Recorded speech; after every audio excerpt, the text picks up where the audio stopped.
Hey everybody, welcome back to the channel. In today's video, we're going to look at and listen to another cool piece of gear from Z&H Designs. This is their version of the 1178. We're going to listen to it on some drums, maybe some acoustic guitars, maybe distorted electric guitars. Check the link in the description box below. Go out to Z&H Designs and check out all the great gear they have. Full disclosure, they sent me this piece for free so I can do this review for you, but they're not paying me for the video, and we are actually going to be giving away this 1178. Yes, the one sitting up in the rack, the one in this studio, as part of our Mixing Hybrid Grand Prize winner coming up in the fall of 2024. So what is Mixing Hybrid? You got to check it out. Links will be in the description box below so you can check out those training courses where we have a mixing contest tied to it. We're going to be giving this away, the 1178, as well as some other cool gear by Z&H Designs. So click the link in the description box below. Go check them out. Thank you very much, Z&H Designs. We're going to listen to it on drums first. I got drums coming down to a drum bus, lightly EQ'd, panned, quick little balance. There's no other hardware, no other processing whatsoever. This is just raw recorded drums so you can hear what the 1178 by Z&H Design does. Like, share, subscribe, comment below. Here we go. Drums.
Okay, there it is on drum. Sounds really good. Let me know in the comments below what you think. Great for parallel compression. This would be perfect. Give me a second. We're going to go over to two heavy strummed acoustic guitars and we'll listen to it on that. Okay, here we go on acoustic guitar. Let's listen.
Yeah, there's acoustic guitar. What do you think? Let me know in the comments below. I like it so far. It sounds really, really cool.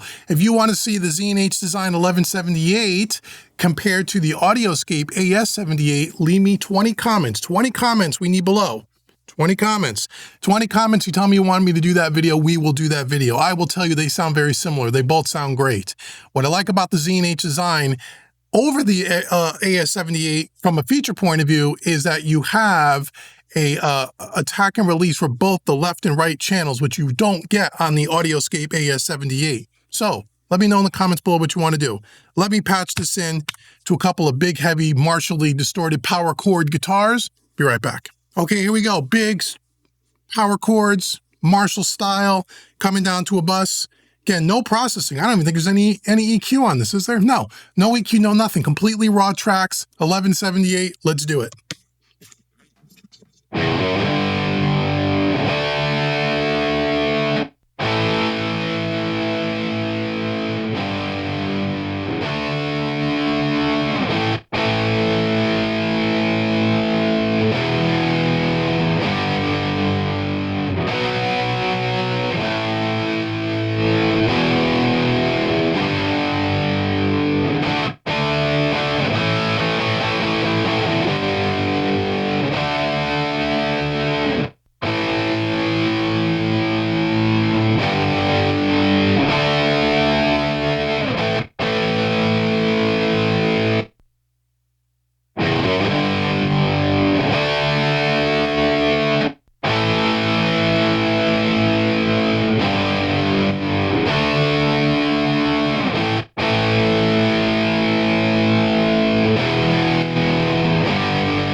So there we go, Z&H Design 1178 on 3 different sources. Let me know in the comments below what you think. Again, these things are really cool. It sounds really great, I will tell you.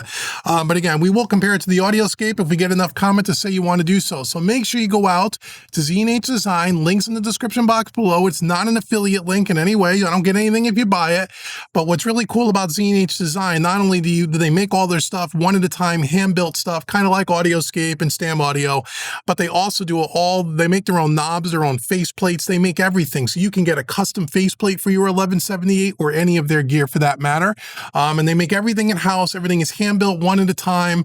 Really great, guys. Really, really cool. Brand new company out of Shanghai, China. Make sure you click the link in the description box and let me know what you think about the Z&H Designs 1178. And until the next video, I've been Dave with Mixing Music Analog and mixingmusicanalog.com. Thank you so much for watching, everybody. I'll see you in the next video.